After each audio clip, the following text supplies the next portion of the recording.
ओम श्री स्वस्तानी परमेश्वराय नमः। ओम नमः हरे नमः।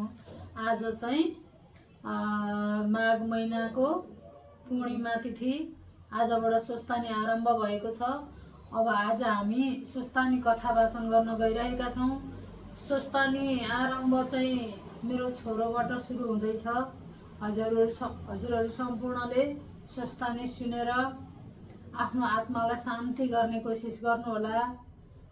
सम्पूर्ण नेपाली हिन्दू धर्मावलम्बीहरूले मान्दै आउनुभएको श्री स्वस्तानी परमेश्वरीको व्रत कथालाई आज हामी चाहिँ वाचन गर्न गइरहेका छौँ। ओम हरे नमः विष्णुवे नमः। र बाबु सुरु गर। यं ब्रह्मा वरुणेन्द्र रुद्रमरुषतिष्ठन्ति दिव्यैस्तवे वेदैः साङ्गपदक्रोमोपनिषदैः गायन्ति यं सामगा ध्यानवस्थित तद्गतेन मनसा पश्यन्ति यं योगिनो यस्यान्तं न विदुषुरासुरगणा देवाय तस्मै नमः। श्रीमच्चन्दनचर्चितो जोजुलपु शुक्लाम्बरा मल्लिका मालालङ्कृतकुण्डला प्रविलसन्मुक्तावली शोभिता सर्वज्ञाननिधान पुस्तकधरा रुद्राक्ष मालाकरा वाग्देवी वदनाम्बुजे वसतु मे त्रैलोक्यमाता चिरं मुखं करोति वाचालं पङ्गुलङ्घयते गिरिं यत्कृपातमहं वन्दे परमानन्दमाधवं। नमो भगवते तस्मै व्यायासामि ततेजसे यस्य प्रसादात् तच्छामि नारायण कथामिमं। नारायणं नमस्कृत्य नरं चैव नरोत्तमं देवी सरस्वती व्यासं ततो जयमुदीरये। ओम श्री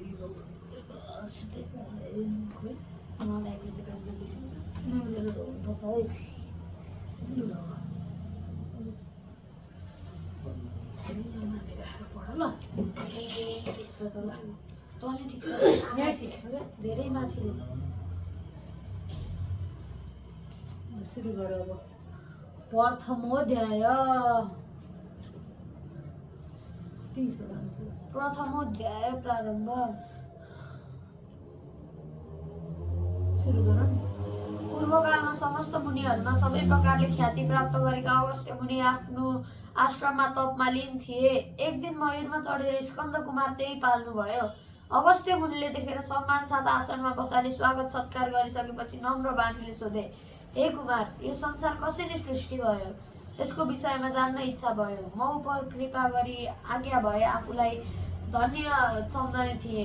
अगस्त्यको प्रश्न सुनेर कुमारजी भन्नुहुन्छ, हे मुने, तिमी एकचित्त भई सुन, म तिमीलाई सृष्टिको क्रम सुनाउँछु। यो सृष्टि प्रारम्भ हुँदा पहिले परम ब्रह्मा परमात्माको इच्छा स्वयं स्फुरण हुनासाथ त्यही इच्छाले प्रेरित समस्त गुणले युक्त ब्रह्मा विष्णु र शिव प्रकट भए। तिनका शक्ति स्वरूप त्रिगुणले युक्त माया वा प्रकृति उत्पन्न भइन्। ती त्रिगुणात्मिका मायालाई जित्न वा वश पार्न अत्यन्त कठिन छ।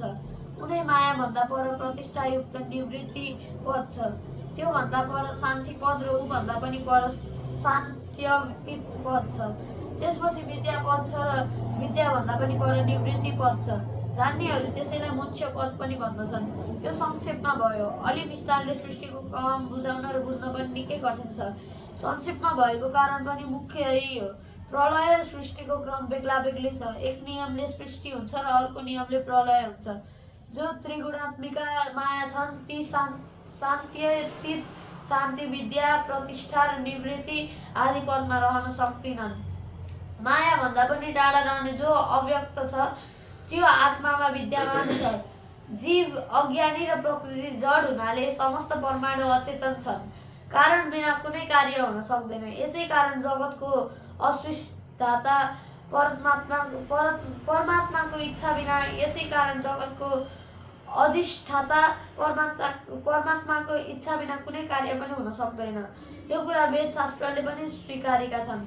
तापनि वेदान्त आदि शास्त्रमा सबैको गति नपुग्ने हुनाले सबैलाई तुरुन्त निश्चय हुन सक्दैन।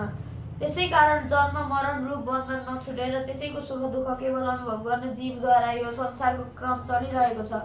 यो क्रम कल्प कल्पको भेदले भिन्न भिन्न चाहिँ देखिने हुँदा अनेकौं कल्पमध्ये केवल पद्य कल्पको मात्र वर्णन गर्दछु। ब्रह्मा विष्णु शिव एक हुन्। यिनमा सानो र ठुलो भन्ने भेद छैन। हे मुने, सृष्टि गर्ने चतुर्मुख ब्रह्मा पालन गर्ने विष्णु संहार गर्ने रुद्र हुन्। विष्णु र शिवका आयुको अवधि वा प्रमाण छैन। ब्रह्माको 100 वर्ष परमायु कहिन्छ।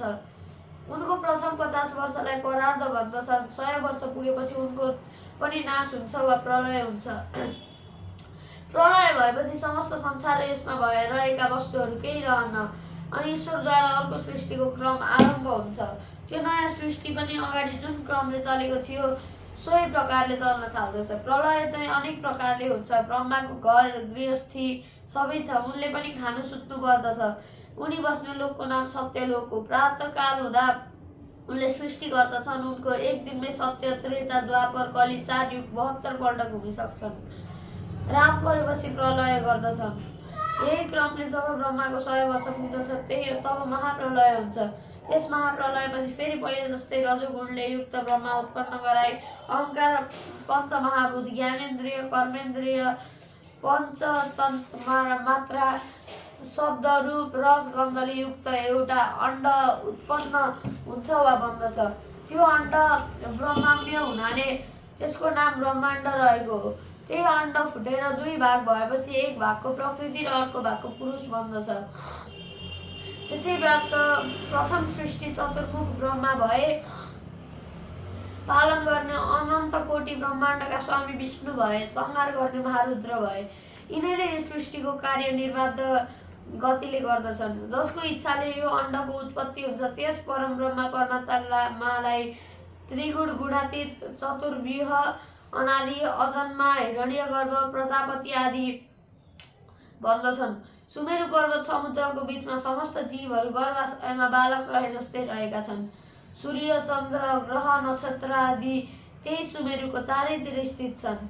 निराकार आकाश पनि त्रिगुणात्मिका माया र पञ्च महाभूतले बेरिए झौँ भई आकारवान अर्थात् एक रूपबाट अर्को रूप देखिन्छ। तर त्यस आकाशलाई राम्ररी विचार गर्दा आदि मध्य अन्त्य नभएको अनादि अनन्त परमेश्वरको लीला मात्र हो। यो संसार नै भ्रान्तिको रूप हो, किनकि उनै ईश्वरको इच्छाले सृष्टि स्थिति संहार हुन्छ। धागोमा दाना उनिए झौँ यो संसार परम ब्रह्मामा उनिएको छ। अनन्त कोटि ब्रह्माण्डको गणना गर्न सकिन्न। जति ब्रह्माण्ड छन् उति नै ब्रह्मा, विष्णु, शिव, चन्द्र, सूर्य, इन्द्र, दिक्पालहरू भिन्न भिन्न छन्। जस्तै स्वप्नमा देखिएका अनेकौं सुख दुःखको अनुभव जागा हुनसाथ केही पनि रहन्न, त्यस्तै यो मिथ्या अनित्य संसारको सुख दुःख पनि स्वप्न जस्तै छ। सुख दुःख त मनले मात्र अनुभव गर्दछ। त्यसको भागी जुन मन हो त्यसलाई आफ्नो बसमा राख्नु नै ईश्वर प्राप्तिको मुख्य बाटो हो भन्ने कुरा पण्डितले राम्ररी बुझ्नु पर्दछ। हे मुने, तिमी पनि एकाग्र मनले तपस्या गर, अवश्य सिद्धि मिल्नेछ। मैले यो सृष्टिको क्रम संक्षेपमा सुनाएँ। अब दोस्रो अध्यायमा पद्यकल्पको वर्णन गर्नेछु, ध्यानपूर्वक सुन। इति श्री स्कन्द पुराणे केदार खण्डे माघ महात्म्य कुमार अगस्त्य संवादे श्री स्वस्तानि व्रत कथा एवं सृष्टि कर्म वर्णन नाम प्रथम अध्याय।